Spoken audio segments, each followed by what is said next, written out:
Hi, everybody. Welcome to the World of Antiquity YouTube channel. It's good to see you all here, ready and raring to go, because we've got some great stuff to go over today. The latest archaeological discoveries, historical discoveries, just in the last month since I did my last stream. If you can see me and hear me all right, just give me a thumbs up in the chat. Then I know that I'm live. But how are you all? I'm very glad to see you. And if you have any questions as we're going along here on what we're discussing, I'll try to keep an eye on the chat and answer any questions that you may have. If you have questions outside of what we're discussing, I might not be able to get to them, but we'll see at the end. Okay. I've got like a whole bunch of tabs of archaeological discoveries that I picked out that I thought, I think my audience might like these. So, good. I can see all the thumbs up.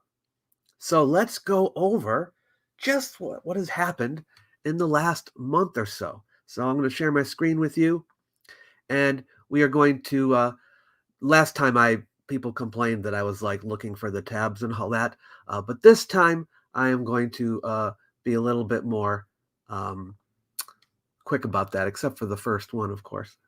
All right, so here we are. Ancient Assyrian relics emerged from northern Iraq. Now, if you notice the date, it actually is slightly after I had my last stream, but I missed this one.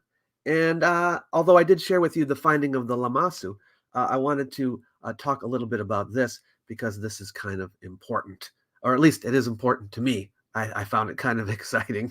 And that is, check this out. Now, this is at the site of Nineveh in Iraq, okay? The capital of the Assyrian Empire for a time, and Assyrian relics have been found there. Now, this place has been excavated before, but there are current excavations going on, okay? But notice this. The focal point of this find was in Tel Kuyunjik. This is spelled different ways. You'll sometimes see it spelled Ku. That's Nineveh, though, where a mud brick constructed administrative building emerged, dating back to the modern Assyrian, I think they mean the Neo-Assyrian era, which spanned from the 20th century BC to the 7th century BC. That is correct. Here you can see a little bit of the administrative building. Actually, that's pretty much all of it. Further magnifying the significance of this discovery are the 120 clay tablets laden with literary texts. Do you know how rare it is for us to find an archive of ancient texts? This doesn't happen a lot, okay? So this is a big deal, everybody. Now, they haven't been published yet or anything. This is going to take a couple of years probably to get them all out and published. But we're going to get translations. We're going to get new Assyrian texts. It's going to probably tell us a lot about the administration of the capital during the Neo-Assyrian Empire, okay? So this is a big deal. These texts are anticipated to provide rare insights into Assyrian language, literature, and administrative norms. Essentially, they're a window to the communication and day-to-day operations of the Neo-Assyrian era. Yeah, so gives you a little bit more detail in here. And by the way, I am going to provide links to all of these at the end. I'll put all the links underneath the video so you can check them out. But definitely exciting. So what do you think about that one? Cool. Oh, yeah. Neat. Amazing. Wow. Very exciting. That's cool. Okay, great. I'm glad you're appreciating this. Oh, Glenn, don't mind Colin Robinson. He's just a troll. You can even boot him if you want to. Okay. So let's go to our next one, shall we? All right. Recent excavations at Girsu uncovered innovative civilization-saving technology of ancient Sumerians. Yeah, we're going back to ancient Sumer, and we're at the site of Girsu. Now, this is in southern Iraq. Okay, so we're still in the same country here, but I thought this was cool. Revealed through a recent excavation by the British Museum that ancient Sumerians invented a civilization-saving water channel 4,000 years ago. Okay, it revealed a mysterious structure. What is it? Now, this was found in the 1920s, not the water channel. The temple was found in the 1920s. But members of the museum's Girsu project have discovered the true function of this structure. Okay? The team describes this device as a flume that was used to deliver water to distant locations for agriculture. Yeah, this is a way of providing water for crops in the fields. A way of life threatened by vital canals drying up seems to have led the Sumerians, who were the first to tell early versions of the biblical story of the flood, to create this anti-drought machine. Okay, the ancient high technology folks are going to love this wording, But anyway, Ebru Toran, an architect and conservationist working with the museum, said this is absolutely one of a kind. There's no other example of it in history, really, until the present day. So here you can see a little bit more of it. Okay, we didn't think this technology appeared until the 18th century of our common era. Okay, and here we find it back in ancient Sumer. All right, this is really cool. So you can find out some more information about this one. But basically, it's an advanced irrigation technology. Yes, I used the word advanced, okay? And it was found at the site of ancient Girsu. And here you can see a reconstruction of the flume and how it worked, okay? Notice, see what we're looking at right here? Now back up here, you can see it right here. So this is the device, as they call it, that provided water. So pretty cool. Don't you agree? Humans are truly extraordinary at overcoming obstacles. Yes, they are, Jordan. Greater than the Sumerian of their parts. I love that pun. Yes. Okay. What kind of batteries did they use for this anti-drought machine?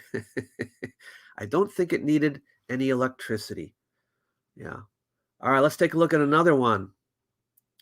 Radiocarbon dating makes it possible for the first time to check the extent to which archaeological findings match historical records from written sources. Historical events, I think I should have said. We already did that, okay? But what this is talking about is a specific site, okay? So yes, for this specific site, radiocarbon dating is now making it possible to check the archaeology against the historical records. So what is it? This is a site of Telzer. It's in Israel, okay? It's a very important, as it says, Bronze and Iron Age site, okay? This is a part of the site right here. New dates provide detailed insights into the timing of events in the ancient city, okay? The full study is published in an open access journal. I think I'll leave a link for that as well. There might be a link in this article.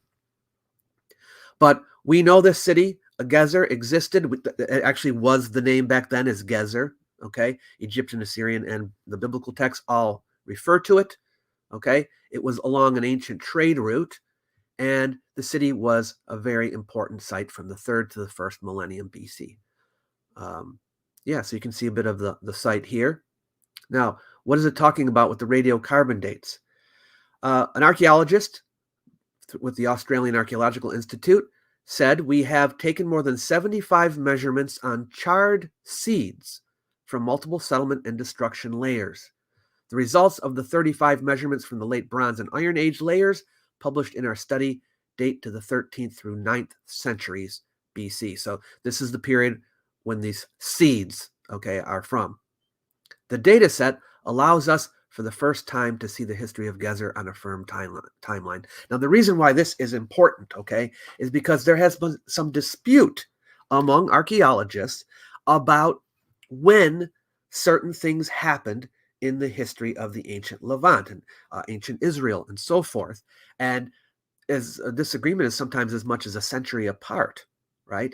But now these new carbon-14 measurements are going to help us to match the timing of events to the city. Now, it's just to the city of Gezer, but what was going on with Gezer, similar things were probably going on other places. And remember, archaeologists can, through relative dating methods, figure out what was contemporary in one city with what was going on in the other city, right? When two cities were contemporary, what layer of one city was contemporary with another layer in another city. So if we have dates from Gezer, this is going to help us date things in other cities. So really cool. Okay. Here you can see where it is. Okay. We know from the carbon dates, 1200 BC, this is when Gezer was heavily destroyed, which happens to be the same exact time as the Trojan War, but they think it is linked with the military campaign of the Egyptian king Merneptah.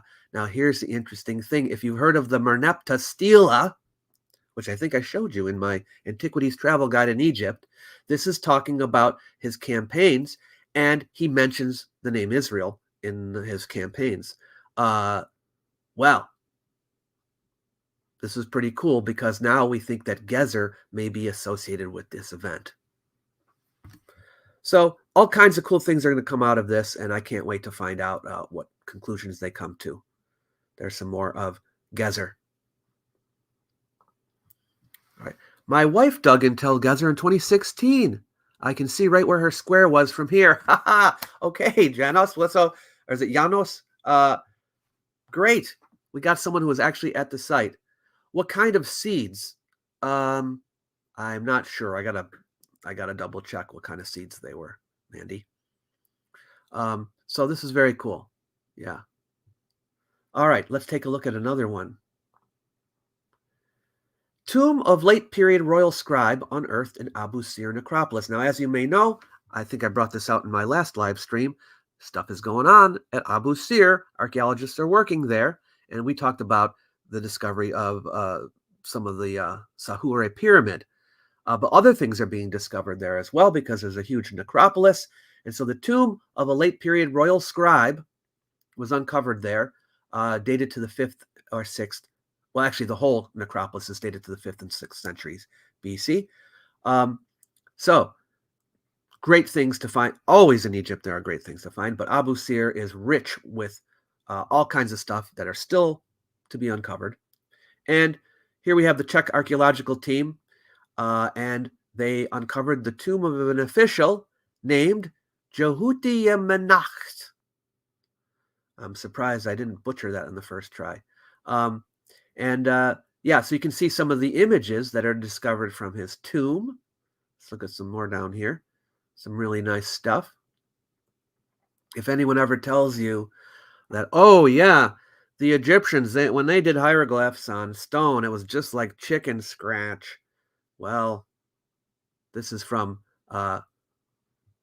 ancient Egypt. That doesn't look like chicken scratch to me. Here's a bit more of the tomb. So pretty cool. There's some magical spells on here as well. They said one providing protection against snake bites. And I think I have, a bigger picture here. This is from another article. Let's see, magic snake spells discovered. So really cool. And the great thing about Abu Sir is after they're done working, they're going to probably open the place back up again for tourists, and then we can go in and see all of these things. So, gotta love that. Do you think there are still major undiscovered tombs in Egypt, like comparable to King Tut's? Well, the first part of the question, TNT, yes, there are many major tombs to be found yet. But we don't know how intact they all will be, so I can't really predict whether something's going to be like King Tut's tomb. It would be great, but there are royal tombs that haven't been discovered yet, so you never know. Okay. I did some home archaeology and found a brand new Seiko digital watch from 1981 from my late father. Great. All right, great discovery. Okay. Why do we call them spells? Aren't they prayers? Well, the difference is a spell, right, is an incantation to make some kind of magic happen. It's not directly petitioning a god to, although sometimes that can be part of it. But if you're like asking a god, oh, please do this for me, that's not a spell. A spell is when you're like, okay, say these words and do this ritual act, and then some magic will happen. That's more like a spell. Love your content, Dr. Miano. Thank you so much. Thank you. All right, let's take a look at another one. Italian archaeologists open 2,600-year-old tomb for the first time, find wealthy families' treasures. Okay, so this happened at a place called Montalto di Castro. All right. They knew about the tomb already. They found the tomb, but they opened it up. It's an Etruscan tomb. I don't know if you know much about the Etruscans, but they are pre-Roman.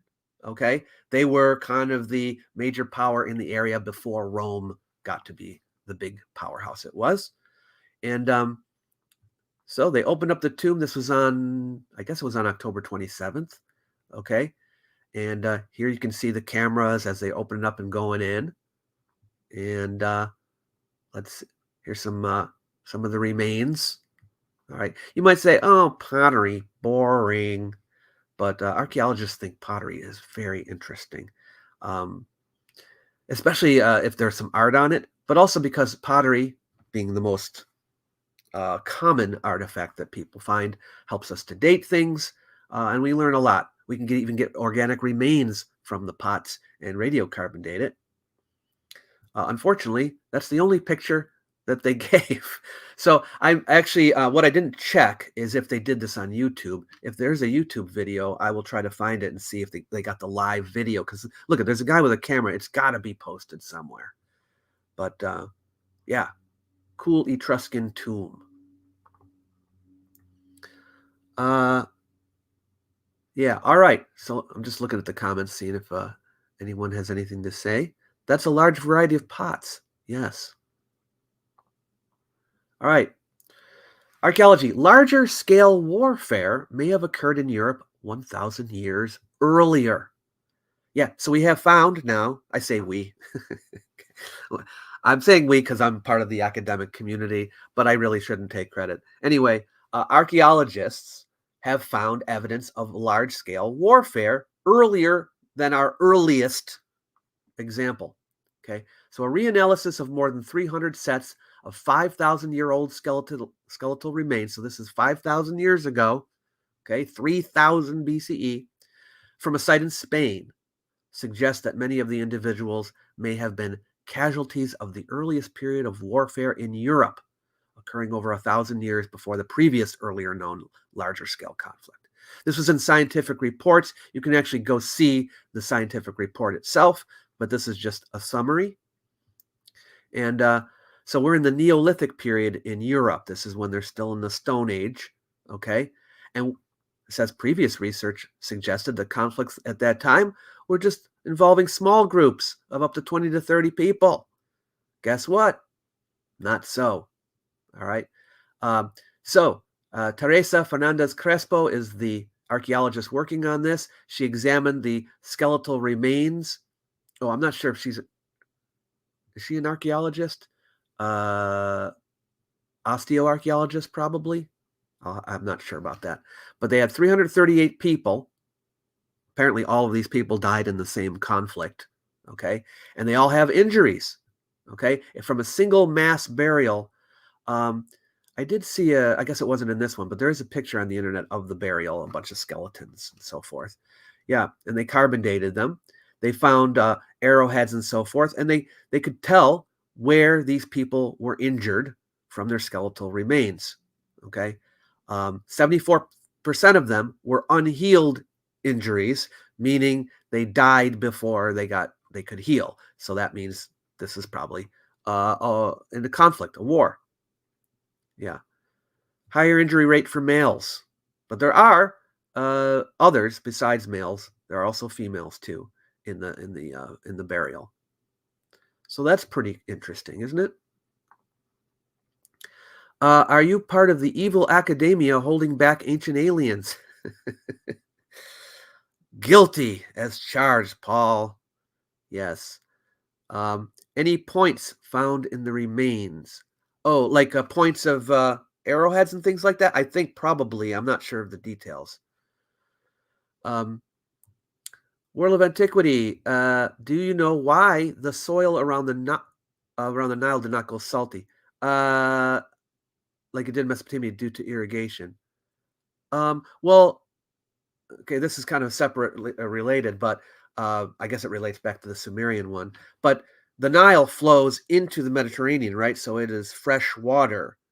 I don't think, because it's going downhill into the Mediterranean, I think it would be difficult for the salt to come back up the river. I don't know if that answers your question. All right. Chilled Walrus, I know you like to make fun of me, but it's good to see you here. All right. Have you been following the Herculean Scroll Project? Yes, I have. And in fact, in the last live stream, we did talk about it a little bit. All right, let's look at another one. Check this out, everybody. A pyramid. Now, I would not just simply call it a pyramid. I'd call it a step pyramid because a pyramid is actually just a pyramid shape, and this is not a pyramid shape. But yes, this building, this step pyramid, was found in Kazakhstan. All right, it is 3,400 years old. That's about from a 1400 BCE or so. Okay, from the Scythian Saka period.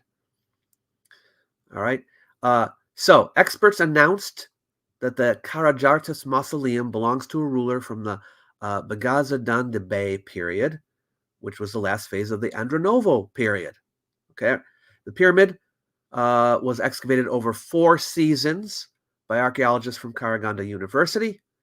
All right, and then from the National Museum, Dr. Ibar Kasanali made the first evaluation of the pyramid.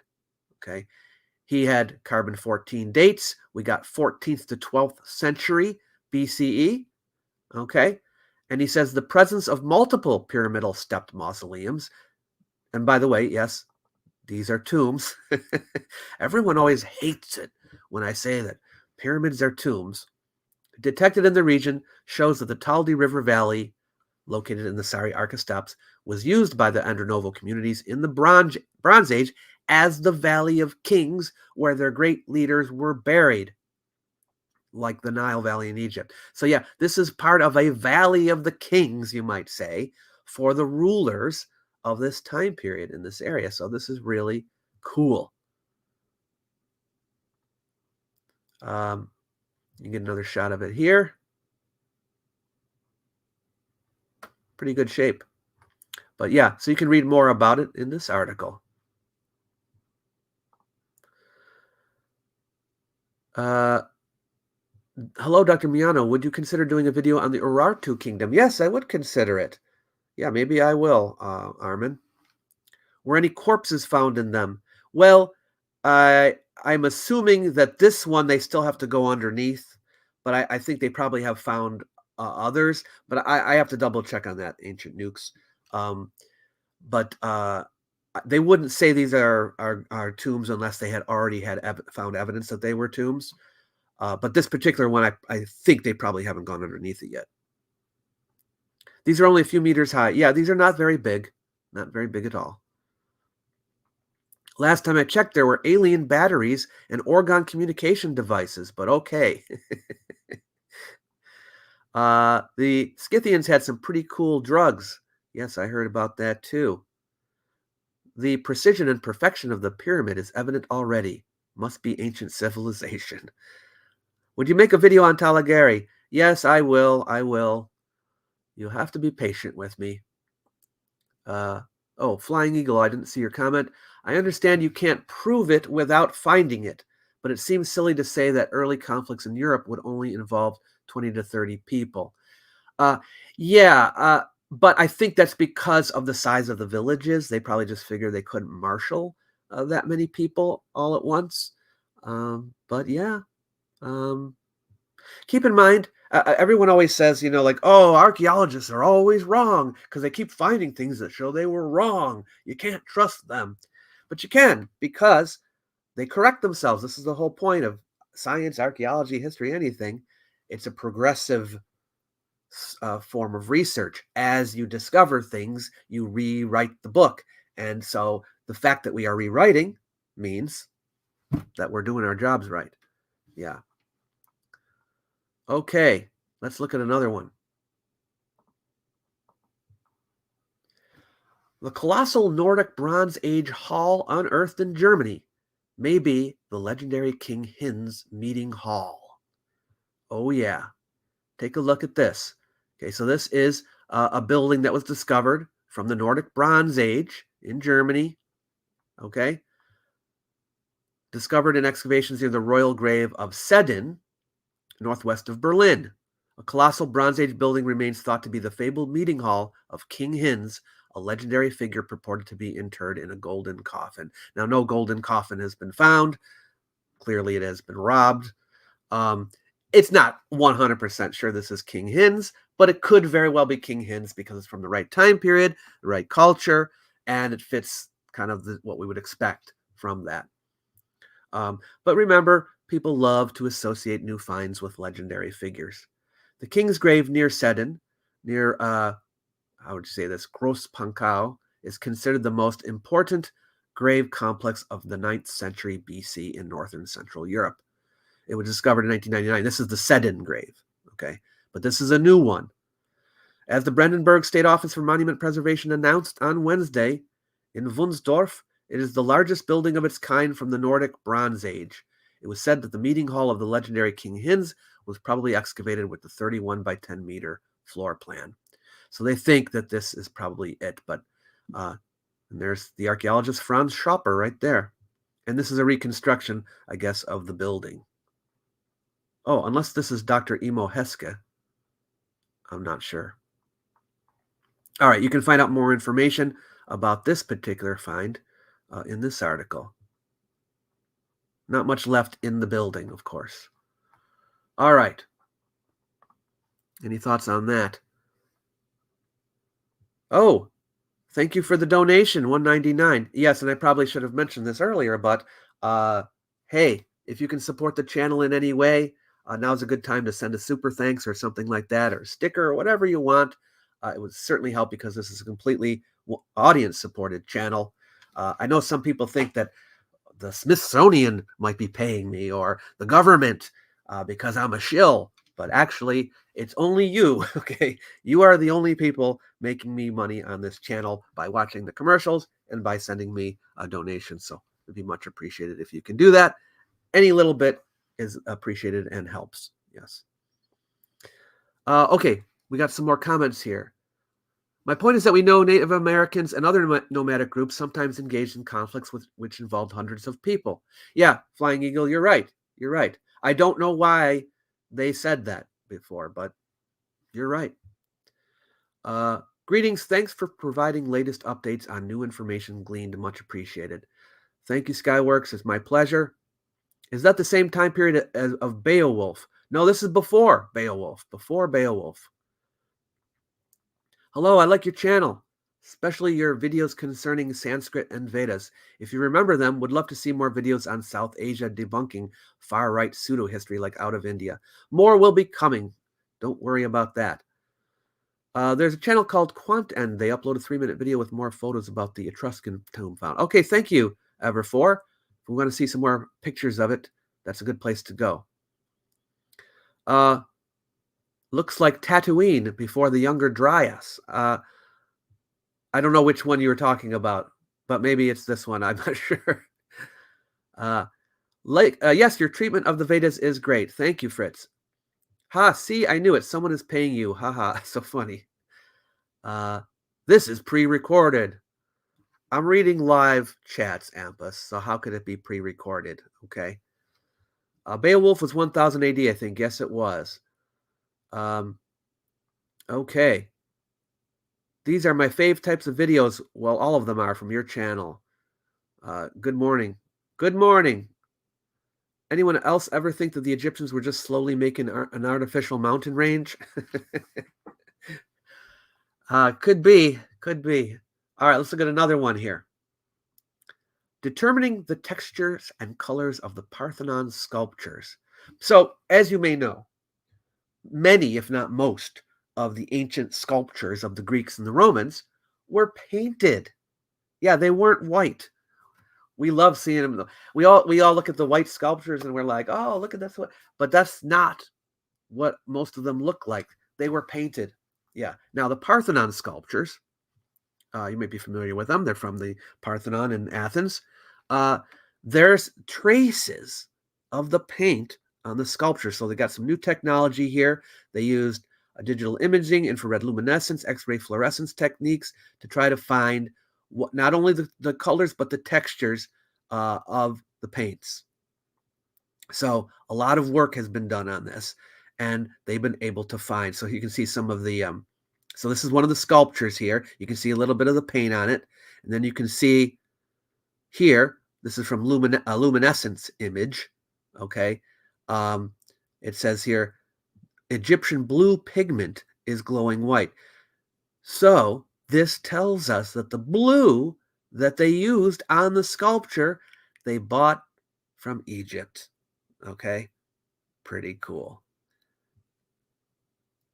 Yeah, I think these are from before Alexander, so it wouldn't have been before that. Yeah, classical period, right?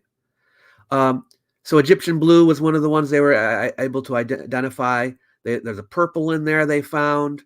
Yeah, so you see how not only can you determine the colors of the sculptures, you can also figure out maybe where the paints came from, or at least how the paints were made. My brother would love that because he's an artist. But this is really cool information that new technology can give to us. Thank you for your input to history with Kaylee's recent video on pseudo-archaeology. I find the ancient aliens, OOP, missing super civilization junk to be not only wrong, but tedious. Well, I was happy to help her out. She wanted me to give her an original clip. I just didn't have time to film anything, so I told her she could use one from one of my other videos. This is great to learn how the ancients imagined their sculptures. Yes, yes. Laughing is the best cure for being a Debbie Downer. Your name's Yo Mama. Ancient painters and decorators had fantastic architecture to apply their trade to. They did. And it's funny because a lot of people kind of, when they see a reconstructed sculpture with paint on it, they're like, I don't know if I like it. It's a little gaudy. It is. I mean, I guess you could interpret it as a little gaudy. Maybe it's just because we're so used to seeing the plain sculptures, we just expect to see that. But in ancient times, it was very colorful. Yeah. Remember, paint was kind of a expensive thing. It's hard to come by. This is special. People aren't used to having all kinds of wonderful, beautiful colors. So you can understand why the ancient people wanted to do that to impress, you know. Yes, right? Why'd you paint these beautiful marbles? It's like putting a wall-to-wall carpet over hardwood floors. Maybe it is. Maybe it is. Yeah. Purple paint. Someone was feeling a little fancy. Yeah. Do you think AI will help research in your field? And if yes, in which way? Well, that's a whole long topic. But yeah, I think it will help. I think especially with translation, but also in trying to fill in gaps. You know, let's say there's could be an inscription with some holes in it. It could be an image with some gaps missing. I think AI could help reconstruct some of that missing information. I still think there were older civilizations across the planet that were here so long ago, nothing would remain in way of artifacts or bones even. Well, Tricky Vicky, we have found many remnants of things. I mean, it's not like a ton of stuff, but we have found stuff from that far back. It just doesn't fit in with the idea of a great advanced civilization, but we found other things. You never know. Thank you, Jono, for the $20 donation. Loving it. Thank you so much. That helps. And Alejandro, also, thank you very much from Argentina. Thank you. I appreciate it very much. These go a long way to helping the channel stay alive. You wouldn't believe, like, making videos, you just have to keep working on them one after another. And if I delay, then I'm like, oh no, the YouTube's going to punish me, because YouTube's algorithm does kind of punish you if you're not continually putting out material. So it's a lot of work. Yeah. And if I can get enough support financially, then I can start hiring people to help me so I can put out the info faster. Yeah. Okay. I had read that civilization which held the previous Fertile Crescent had brought the written language to the Greeks. How does this sit with Linear B? Oh, you must be talking about Phoenician, the Phoenician alphabet. I think you're talking about that. The Greek alphabet is based on the Phoenician alphabet, but Linear B was before all that. Yeah. Red color donation means at least 100. It does? Oh my gosh, I didn't know how much 1,000 Argentinian units of currency were. But thank you, Alejandro. If that is true, much appreciated. If it's not true, it's still okay. Yes, I still appreciate it. Great stuff, mate. I personally came to the conclusion that it is all an ancient, forgotten Frisian era. Oh. Linear A was brought from the Levant. Linear B is an Indo-European language. Maybe, Brendan, we still haven't deciphered Linear A, so we don't know for sure where it came from. What do you think about the recent Hegarty et al. Paper? Well, it's got to be peer-reviewed. I want to see what the others linguists say about it, and see what the follow-up is. Yeah. Okay, let's look at another one. I'm sure you're getting bored of me talking about the chat. Okay. Largest headhunting massacre. Is this exciting enough for you? Of women and children in Neolithic China. Did you read that right? Yes, you did. Look at this. All right, a new study discovers that ancient headless skeletons, notice that the heads are missing, discovered in mass graves in China are the remains of victims who were massacred around 4,100 years ago in headhunting events. Yeah. In China, researchers discovered a mass grave containing 41 headless skeletons. The Honghe site grave contains the largest known Neolithic Chinese headhunting massacre. 32 individuals appear to have been killed during the same event. Yeah. Now, they found it in the 1990s, but there have been further excavations here, okay? More bodies and so forth. Well, they've been found to be between 4,100 and 4,400 years old. There were some skulls of men, just 4 of them, but most of the victims here, practically all of them, were women and children, okay? Cut marks are across the neck vertebrae, and several have V and U-shaped cuts on the second vertebrae. So you can see the site here where these were found. But the similarity of the markings suggests the killings were part of the same attack. They were bone-handled knives with stone blades, okay? So this indicates the presence of conscious headhunting behavior. Don't really know why they did it, okay? But this is what was happening. Headhunting was a common practice in many Asian countries, particularly in Southeast Asia and the Pacific Islands. It was frequently motivated in this context by a combination of ritualistic, social, and territorial factors. They used it to gain spiritual power, demonstrate dominance over rival communities, and appease ancestral spirits. So we know this from other places that have headhunting practices. So it could also be for similar reasons here. Okay. There are 2 theories, though, about these ones. Okay. The first theory is that it was a ritual. It's possible that when rivals attacked the settlement, they targeted women and children, resulting in an interpersonal conflict with a high level of cruelty. Okay. It's also possible that interlopers use a ritual of selective decapitation when choosing their victims. Heads of enemy tribes were sought after for a specific ritual meaning to conquer and or possess the soul and energy of the enemies. Okay? And so that might have required the heads of women and children. I guess you ever, I don't know how actually common this was, but in movies and stuff, they're like, we need to sacrifice a virgin. And they always have a girl that they're going to sacrifice. Might just be for dramatic reasons for the movie, but could be in this case, women, children. The cruelty of it is what makes it the ritual unusual and special, right? They're like, well, we can't just kill a guy. It's got to be better, bigger than that, okay? Yeah. Now, there's another theory that it involved settlement rivalry. The site had 3 defensive trenches around it, suggesting there was a conflict between the Honghe people and other communities. So maybe it had related to that. The vast majority of those living at Honghe would have been farmers, fishers, and hunters. By choosing women and children, a rival group would have caused the most outrage because of the high level of cruelty. In this scenario, the attackers took the heads as trophies. So it could be, yeah, because you're doing it to your enemies. Anyway, those are some of the theories. It's a pretty interesting find, though. Yeah. Richard, thank you so much for the donation. Very much appreciated. Yeah.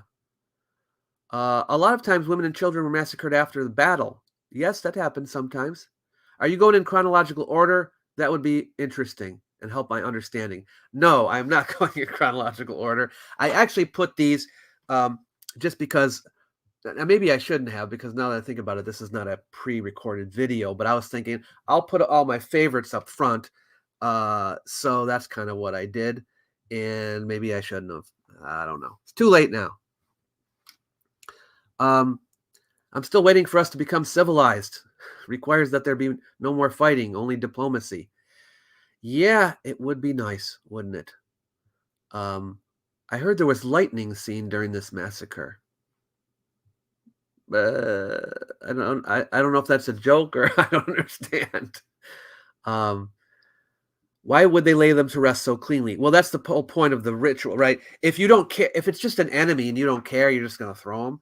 But if it's some kind of a ritual, that might suggest like we have to do it the right way. Okay, it has to be done just so. All right. Slightly disappointed we could only muster 2 complete hip hip hoorays. Oh, were people hurraying? I didn't know this. All right. Maybe there was a trend for headless wives. Okay. All right. Let's look at another one. Archaeologists discovered traces of ancient Jalula, the city that witnessed the famous battle of the same name 1,386 years ago. Okay, so here's the site. This is in Iraq, okay, near the ancient city of Jalula. Professor Ali Obeid Shalgam is the director. He stated that the exploration lasted several months. Oh, and the researcher who headed it was Ahmed Abdul Jabbar Hamas. So anyway, this was a strategic location, it says. And although we already found the site in 1958, more work has been done there. Okay. And I don't know if you've heard of the Sassanians or Sassanids. We say both ways. They chose it as the best place to settle and to resist the advance of Islamic armies. This is what the battle was. It was a battle between the Sassanid Empire and the Rashidun Caliphate, which is the original Islamic Caliphate. Okay. And there was a battle here. Yeah. So it's cool that they found the place where it all happened. Well, actually, they knew of this place before, but I guess let me see if I understand this correctly. Oops, what is going on with my scrolling thing? Oh, I'm sorry. Okay, no, I was wrong. Okay, I forgot. No, they did just find this city. Modern Jalula was founded in 1958. No, this city was just found. So they have now found the city that this battle took place in. Yeah. Okay. All right, let's take a look at another one. 1,400-year-old temple from the time of the East Anglian kings discovered at Suffolk Royal Settlement. So here is the remains of an old temple from East Anglia. This is we think a pre-Christian temple. So this is Suffolk. This is near Sutton Hoo, where you probably maybe saw the movie about that. But this is not far from there. Discovery was made this summer by Suffolk County's Council's Rendlesham Revealed Community Archaeology Project. Okay. The royal compound was found to have been more than twice the size than previously thought, at around 15 hectares, which is the equivalent to the size of 20 football pitches. A football. This is not American football. Okay. But here you can see the remains here. So East Anglia. Yeah. I don't know if you ever watched that show, The Last... is it The Last Kingdom? What's the one about this time period? Anyway, I think it's called The Last Kingdom. Maybe people are yelling at me with it, but no. But anyway, it's a good one. But it's set in this time period, just as Christianity was kind of a minority religion.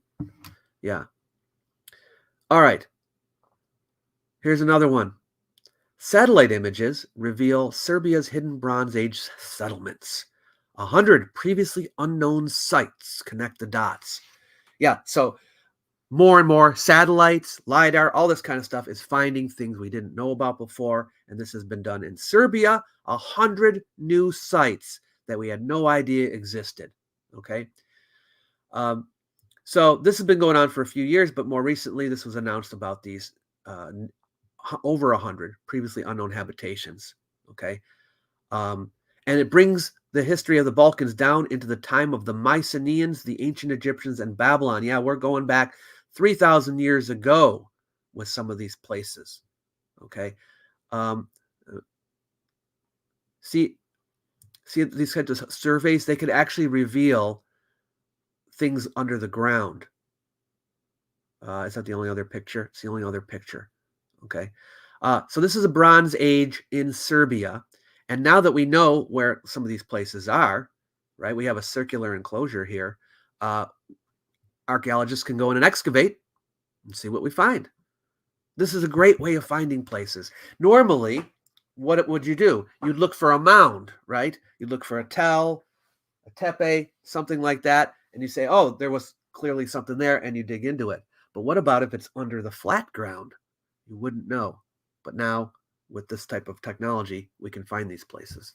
100 possible new archaeological excavations. So that's exciting. Fantastic. All these new finds are extending our knowledge as to the minds and abilities of our ancestors. Yes, indeed. All right, here's another one. Archaeologists unearth Roman archive of ancient city of Doliche. I don't know if you've heard of a god named Jupiter Dolicanus, but this was a god worshipped by many Roman soldiers, and this is where it started, okay, at the Doliche. Check out these seals. Yeah. Archaeologists from the Asia Minor Research Center at the University of Munster have uncovered the municipal archive in the ancient city of Doliche. This is in southeastern Turkey, and recovered more than 2,000 seal impressions. Okay. Yeah, they used these to seal documents. They're clay, right? So you would have a ring or a stamp, and you would seal a paper document with the clay, and then you'd stamp it, and have your seal on it. Kind of like a notarization or something like that. And we found a whole bunch of these. Yeah. Doliche was a major city of Roman and Byzantine North Syria. Yeah, it's near Gaziantep. Oh, they even mentioned Jupiter Dolicanus here. Yeah. The team was led by Dr. Michael Blummer and Professor Dr. Engelbert Winter. And here you can see a bit of the excavation here. Archaeological excavation is very methodical. Everything is in squares. They want to make sure it's all recorded exactly right, because as you go down, you have to remove things, and you can't remove them until you first catalog everything, get records of everything, because excavation is by its very nature destructive. Yeah. So that's pretty cool. Okay, I can see some of the seals right here. Very interesting. Hey, Dr. Miano, as a Zoroastrian, could you please do an episode on dating Zoroaster? I am totally confused about what archaeology says about. Okay, yeah, sure. We can do one on that. Maybe in one of my Ancient Mysteries videos. Hello, Dr. M. Loved your Egypt series. Shame it's ended. Any plans for future travel? Yes. I've got a brand new Antiquities Travel Guide series coming out in just a couple of weeks, and it is set in Turkey. Yes, Turkey. We went to Western Turkey and visited all kinds of cool places. Troy, Hattusha, many Greek and Roman cities. Fantastic stuff. We even went to Derinkuyu, the underground city. So stay tuned for all that. It's going to be great. The thousands of seals found obviously was... I just lost it. Was correspondence that references smut. Why else would there be thousands? Oh. I just watched Indy 4, and man, they are the worst archaeologists. All they do is destroy every site they come across. They're looters, not archaeologists. I haven't seen Indy 4 yet. I do want to see it just to be a completist. Yeah. I did hear, though, that it was better than the last one. So please explore Mohenjo-Daro. Well, India is on the list. India is on the list. In the spring, I'm planning on going to China. Yes. Thanks for taking the effort to pronounce their new name correctly. First channel I've seen make the effort. Well, I don't always get it right, but I try. Yeah. Okay, let's take a look at another one. Check it out. Speaking of Turkey, speaking of Hattusha, all right, a unique 2,800-year-old ivory decorated piece. Well, anyway, was discovered in the ancient city of Hattusha. So here you can see it. Oh, look at that. An ivory decorated piece, estimated to be approximately 2,800 years old, was found there. Okay. Yes, Hattusha. Hattusha was the capital of the Hittite Empire. All right. Excavation started there 116 years ago, but there's still current work going on there. Here's another shot of it. Now look at that, huh? A sphinx, people. A sphinx and an irregular lion. They did have lions there at the time. And then a couple of trees. But this is what a Hittite Sphinx kind of looked like. Yeah. Pretty interesting. It's 30 centimeters long and 10 centimeters wide. Yeah. Sphinx, lion, two trees of life. Dr. Andreas Schachner told AA correspondent that the artifact was found in the Iron Age layer at the Hattusha archaeological site, which bears traces of many civilizations. Yeah, 2,800, that would put it in the Hittite period. Absolutely.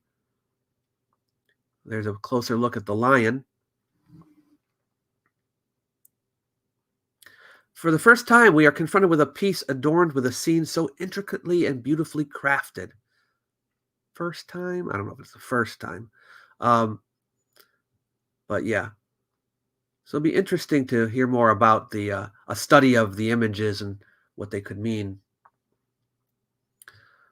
I heard of deep oil. Oh, you're talking to someone else. Dr. Miano, one more weird request. Can you please help us explore how cuneiform was adapted as a script for Hittite, Avestan, and other languages? That's very interesting. Yeah, maybe I could do that. Sure.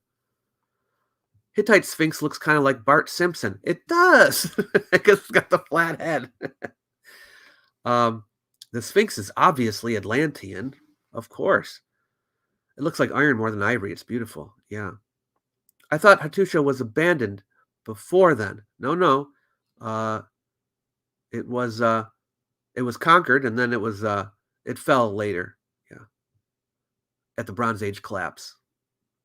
Wouldn't it be 2,800 years old? Wouldn't it being 2,800 years old put it after the Bronze Age collapse? No, the Bronze Age collapse was more like 1,200 BC, and this is 1,800. Yeah. Jason, thank you so much for the $10 donation. Oh, thank you. It helps so much. Criterion for civilization requires large central buildings. What was there just before the great ziggurat of Ur? Could a previous but covered temple been big enough to push back the date? When you say what was there, you mean in Ur? Before the great ziggurat was there? There were temples, large temples dedicated to their gods. Before then, they tended to get bigger over time, so there were smaller temples for sure. How big does a temple have to be? Well, a temple itself is not only the only one criterion for civilization.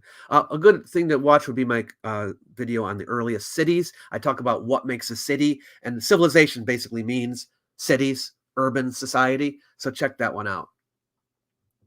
Dr. Miano, have you discussed the new revelation of the Sphinx originally not moved and carved from bedrock at said site? Are you talking about the erosion article, or I don't know exactly what you're referring to. Revelation of Sphinx originally not moved and carved from bedrock. I think it must mean the erosion one, which I did read. Yeah, I am not sold on that particular argument. With that too little head on the Sphinx, you can tell from the air its head was a lion header. You're talking about this one here on the ivory? Or I know people say that about the real Sphinx. Hi, David. Boomer here. Great to know there are still great teachers around like yourself. Thank you for continuing to increase my knowledge. But where's your TARDIS? Miss it in your background. Oh, I'm very sorry. Yeah.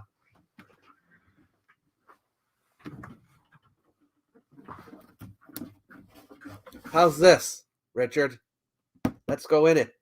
Go to Hattusha and find out for sure.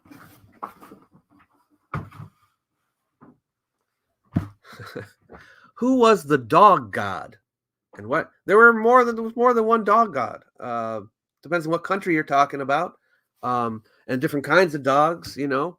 So I'm not sure which dog god you're talking about. It's 2,800 years, not 3,800 years. Iron Age. Oh, Mark, you're right. I'm sorry. You're right, Mark. It's not 1800 BCE. It's 800 BCE. So this would be the Neo-Hittite period. Ah, yes. Thank you for the correction. You think I'd be able to subtract 2,000 off of a number. No, yeah, the ivory's 800 BCE. So that's the Neo-Hittite period, not the main Hittite period. It's after the Bronze Age collapse. Sorry about that. I'm glad I saw your comment before I turned off. Yeah, so this would be after the area was resettled, not as big and great as it was before. Yeah. All right, let's check out another one. Important archaeological find in the seas of Sicily, archaic stone anchors found off Syracuse. Here they are, stone anchors.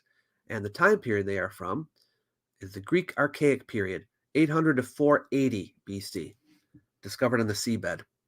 Yeah, so these could be Carthaginian ships, but I guess they're probably more likely Greek ships because it's Syracuse. So they're probably Greek stone anchors. Yeah. So either the ships lost their anchors or they sunk. The two lithic anchors were identified as at a depth of 15 meters and documented with a three-dimensional photogrammetric study. So it's kind of interesting to find anchors. We're getting into the lesser discoveries for the month, but I thought stone anchors are kind of cool if you want to know what the anchors look like. And they're big. They're big. Obviously, they have to be big to hold the ship. So we're going to go through the last few a little bit more quickly because they're not quite as astounding, but I still thought they were worth mentioning. So a 4,000-year-old stone box grave in western Norway was discovered. Okay. The most unique Stone Age find in Norway in the last 100 years. They always like to hype it up, you know. I mean, it's still a good discovery for sure. It's a 4-meter long and 2-meter wide grave. They say it's sensational because for Norway, they had these kinds of graves. They're called helicista graves. I don't know if I'm saying that right. And they found them in other parts of Scandinavia, but never in Western Norway. It also is an indication of when agriculture first appeared, okay, about 3950 BC. So that's why they think it is a very important find. So definitely worth mentioning. Oh, check out this one. This is from Spain. A team of archaeologists digging in southwest Spain. Okay, this is from a Bronze or Iron Age stela, a funerary stone stela. And it's got a picture of a person on it. Now, the art's not great, okay? This is their face, a body, right? Their two legs here. This is a headdress, all right? But to find a stela that challenges long-standing interpretations of how the carvings represent gender and social roles in prehistoric times was beyond the team's wildest dreams. And I guess what's going on here is that this man, he's clearly a man, he has garb on him that they used to think was the garb, well, some of the garb that women would wear. But it tells us, and says more about this here, that he's got both male and female wardrobe on. So maybe what they were describing as male or female wardrobe wasn't exactly correct, or there were things that both men and women wore that they didn't know wore before. So that's kind of cool too. All right, another one. Unique gems found in Claterna, known as the Pompeii of the North. They always do this, archaeologists, when they're trying to make some press. They'll call their archaeological site the something of whatever. They'll use like the name of a famous archaeological site. Oh, this is the Pompeii of the North. But actually, the site is nowhere on the same level as Pompeii. But they did find some cool coins. They found some cool gems. Look at these gemstones. I mean, this is really nice. They unearthed 50 unique jewels. Okay, this is in northern Italy. 3,000 coins, 50 engraved gems. Claterna. And I think, this is what the site looks like. So as you can see, it's not Pompeii, okay? But anyway, they want to get excitement. And I think, it's something to be excited about, to find some cool coins and some gems. Absolutely. More power to them. And I hope they find a lot more. Archaeologists uncover over 100,000 ancient coins, some more than 2,000 years old. Look at this hoard of coins. And these, you might say, those are kind of big. Those are Japanese coins. This is in Japan. Yeah. Sosha village. Okay. 100,000 ancient coins. And they come from a number of centuries. The oldest one they found is the Ban Liang. It's a coin from 175 BC. Okay, China's first unified currency. But the rest date all the way up to the 13th century. Looks like they were buried quickly. The location was close to opulent homes belonging to influential people, maybe as a precaution against impending war. So in other words, everybody's like, there's rich people, right? They have a lot of money and they're getting invaded. They want to come back for their money later because they can't bring it with them. So they pile it all in and bury it. But it looks like they got killed because they never came back for it. Yeah. All right. We've got an ornate 4th century mosaic floor unearthed in Turkey. Pretty nice. You can see some more images of it here. This is from a home, I believe, but it's a 600 square meter mosaic, 6,400 square feet, tiled floor, okay, from a villa dating back to the 4th century, from the Roman period, okay? Now, the other people lived here later, but that's where the origins of this building are. And you can see some of the mosaics here. There's even a Latin inscription, I believe, right here.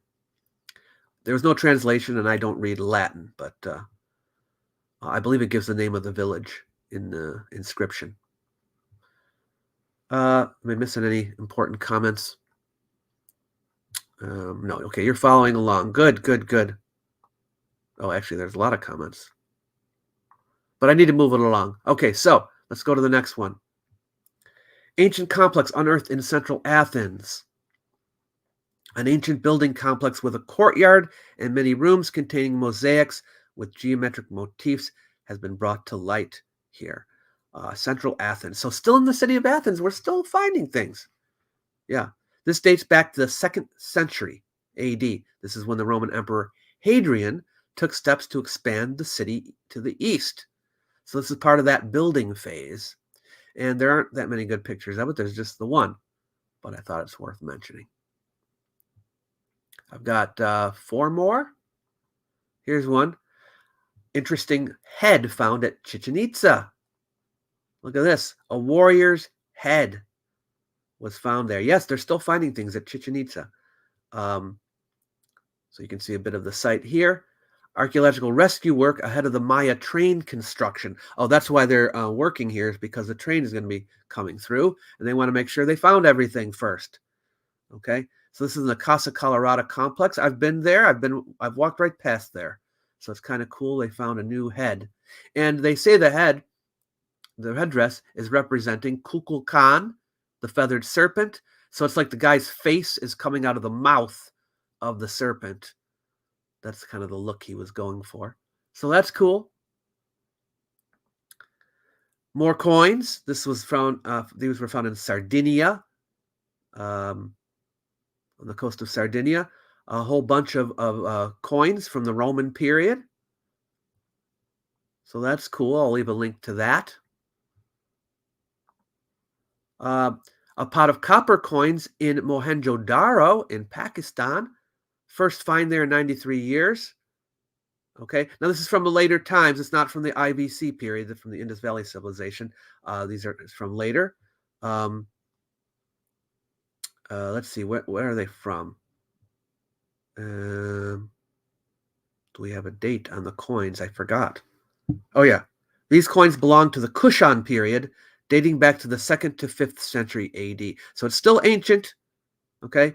Period of the Kushans, but it means people were, of course, living here even then. They came back to the site.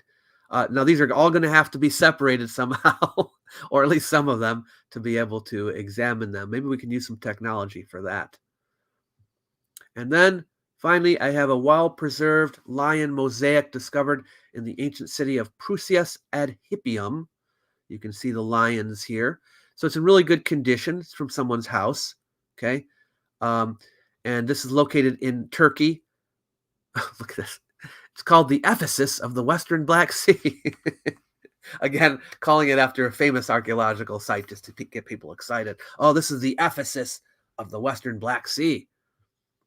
Yes, but it's cool that they found this building. They also have a theater they found in this site, and this is the building right here in the red square. You can see a close-up of it here. Part of someone's house. Wait a minute, if it's in the theater, maybe it's not. I thought it was a house, but it looks like it's part of the theater complex. Yeah. Okay. But anyway, that is, I think that's all the picture. Oh, here we go. Yeah, but that's about it. Yeah. Okay. So those are the archaeological discoveries we had this past month that I thought would be worth sharing with you. Let me go full screen here. I hope you enjoyed that. Oh, and thank you for the $1.99 donation. Much appreciated. Anybody that wants to help out the channel, you can do that really easily. Just do the super thanks or a super sticker. If you want to do it more long term, to help it keep going on a regular basis, you can do that over at patreon.com/World of Antiquity. Thank you so much for coming. If I didn't see your comment, I will go through them later and make sure I do. But thank you so much for participating and for being involved. And next month, we'll do it again. And I'll tell you everything we've discovered in the last, I guess it'll be in the month of December. Yeah. So thanks, everybody, and have a great day.